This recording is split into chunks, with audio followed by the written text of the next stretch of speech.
So why does Scorpius like Rose exactly? So she and Albus aren't even talking now. Um, but like what does Scorpius see in her? She was a total bitch to him when they first met. She wanted to get away from him, and she was like totally like, we should go sit somewhere else. She wasn't even being polite about it. So I don't know. I guess he's into that. But so you know, we'll see what happens. Let's continue on. Professor McGonagall, and I'm pleased to announce Gryffindor's newest member of the Quidditch team, our, she realizes she can't be partial, your new superb chaser, Rose Granger Weasley. The hall erupts into cheers. Scorpius claps alongside them all. Albus, are you clapping her too? We hate Quidditch, and she's playing for another house. Scorpius, she's your cousin, Albus. Albus, do you think she'd clap for me? Scorpius, I think she's brilliant. The students circle Albus again as suddenly a potions class begins.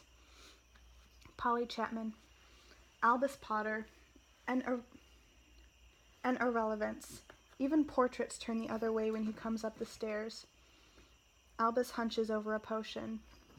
Albus, and now we add, is it Horn of Bicorn? Carl Jenkins, leave him and Voldemort's child to it, I say. Albus, with just a little salamander blood? The potion explodes loudly. Scorpius, okay, what's the counter ingredient? What do we need to change? Albus, everything. And with that, time moves ever onwards. Albus's eyes become darker, his face grows more sallow. He's still an attractive boy, but he's trying not to admit it. And suddenly he's back on platform 9 3/4 with his dad, who is still trying to persuade his son and himself that everything is okay. Both have aged another year. Harry, 3rd year, big year. Here's your permission form for Hogsmeade. Albus, I hate Hogsmeade. Harry, how can you hate a place you haven't actually visited yet? Albus, because I know it'll be full of Hogwarts students. Albus screws up the paper. Harry, just give it a go, come on.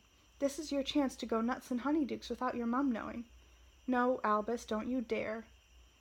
Albus, pointing his wand, Incendio. The ball of paper bursts into flame and ascends across the stage. Harry, of all the stupid things. Albus, the ironic thing is I didn't expect it to work. I'm terrible at that spell. Harry, Albus, I've been exchanging owls with Professor McGonagall. She says you're isolating yourself.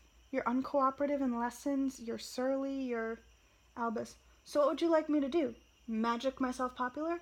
Conjure myself into a new house? Transfigure myself into a better student? Just cast a spell, Dad, and change me into what you want me to be, okay? It'll work better for both of us. Gotta go. Train to catch. Friend to find. Albus runs to Scorpius, who is sitting on his case, numb to the world. Delighted. Scorpius! Concerned. Scorpius? Are you okay? Scorpius says nothing. Albus tries to read his friend's eyes. Your mom? It got worse? Oh my god, I'm so sad.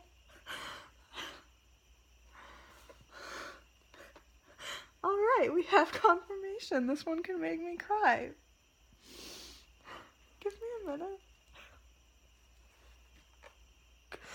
I'm half laughing, half crying. Oh my god.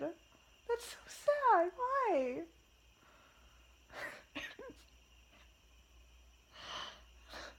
Why wouldn't you write him? He's your best friend. Were you writing letters to Rose? Your mom? It's got worse? Scorpius.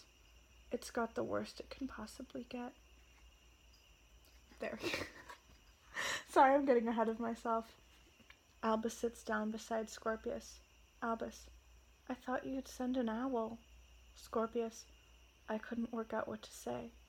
Albus. No, I don't know what to say. Scorpius. Say nothing. Albus. Is there anything? Scorpius.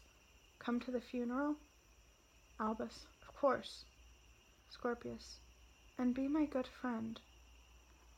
You know, he could be more than that if you let him, I think. I think he likes you. It's just you who don't notice him. And suddenly the Sorting Hat is center stage and we're back in the Great Hall. Sorting Hat. Are you afraid of what you'll hear? Afraid I'll speak the name you fear? Not Slytherin, not Gryffindor, not Hufflepuff, not Ravenclaw. Don't worry, child. I know my job. You'll learn to laugh if first you sob. Lily Potter, Gryffindor. Lily, yes! Albus, great. Scorpius, do you really think she'd come to us? Potters don't belong in Slytherin. Albus, this one does. As he tries to melt into the background, the other students laugh. He looks up at them all. I didn't choose, you know that? I didn't choose to be his son. Oh, that's the end of the scene. That's interesting. So wait, what does he have against Harry? No, I mean, I like that. I like that that's interesting. I'm trying to figure out who he is. He obviously doesn't like attention, but I mean, you know, I think that's one of the, you know, problems with it being a play. I mean, it's still only the beginning. We've just gone through 2 whole years, starting a third in the space of 28 pages, whereas with, you know, the books, we got several hundred pages per year, which gave a lot more time for character development. So, you know, so when Harry does things, makes choices, you know, even if they're not what I would do if I were in his shoes, I still see his thought process and I know, you know, I understand his motivations. And Albus, I'm not, you know, the things that Harry says, you know, he's not like cooperative and you know, isn't trying to make friends. Like, I mean, we're only 28 pages in. I'm sure his character will develop as we go on, but I don't really understand why he feels that way. You know, I mean, okay, he's perfectly content to just be friends with Scorpius, and I'm all about that. You know, I mean, even if they are just friends, which I'm sure they're just going to be at this point, you know, I'm fine with him just latching onto that one person and, you know, and loving that one person, even if it is just as a friend. You know, and I mean, I don't know what he wants, is like my thing. Like, you know, okay, I can see, alright, he doesn't want to be in Hogsmeade because that's where the other kids are. That I can totally understand. But what, you know, what he doesn't seem like he's trying to, you know, be popular or have friends.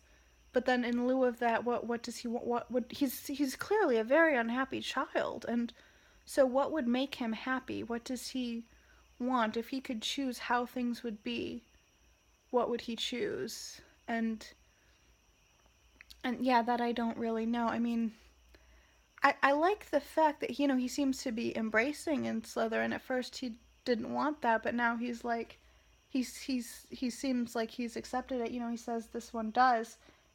And that, I didn't see this coming. I didn't choose, you know, that I didn't choose to be his son. Now that could have ended very differently. I didn't choose, you know, that I didn't choose to be in Slytherin is, you know, how you would guess the sentence would end, how I guessed the sentence would end. Now I'm wondering if he did choose to be in Slytherin.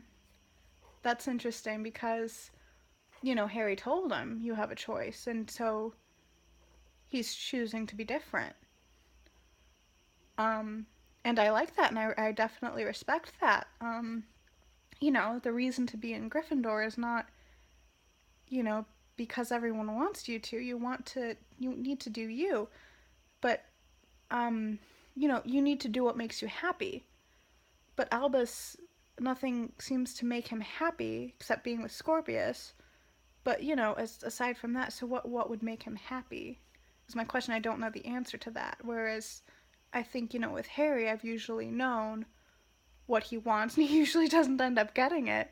But we watch him struggle and try and understand, and again, we're 28 pages in, and I don't understand Albus yet, but we've got more to go, a lot more. This is how far into the book we're in. I think not all of this is play. There's some other parts at the end, but let's move on to the next scene, and maybe we'll learn more about our characters.